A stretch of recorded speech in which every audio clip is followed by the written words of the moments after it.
धन निरंकार जी सत्संग जी, मैं माया भारती एक छोटा सा भजन गाने जा रही हूँ और अच्छा लगे तो लाइक सब्सक्राइब करना। और अच्छा भजन है, नया चैनल है, आप लोग चाची को सपोर्ट करिए। बहुत अच्छा गाती हैं, भजन भी गाती हैं, गीत भी गाती हैं, बहुत प्यारा गाती हैं। फुलवाचों में आप लोग सुनिए। सगरे विपतिया के, सगरे विपतिया के भुला गइल माता जी, रउरी चरनिया जब से आई गइली माता जी, रउरी चरनिया जब से आई गइली माता जी।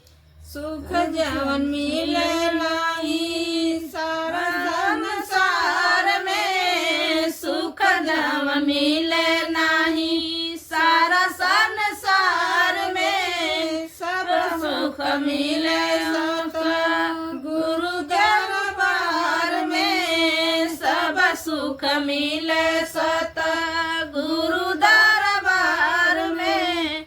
सेवा सत्संग सुमिरन, सेवा सत्संग सुमिरन पा गइली माता जी, रउरे चरनिया जब से आई गइली माता जी, रउरी चरनिया जब से आई गइली माता जी।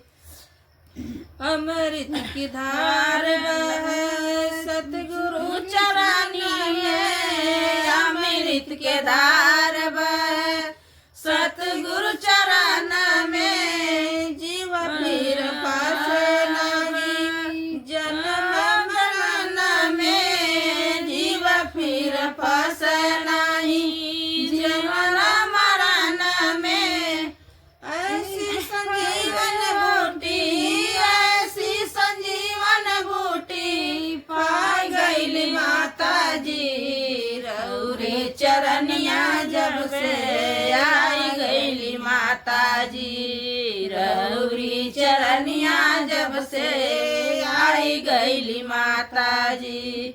आंचल के छाया माँ भगतों का करना, आंचल की छाया माँ भगतों पे करना, जो भी आए दर पे मेरे झोलियों से भरना, जो भी आए दर पे तेरे झोलियों से भरना।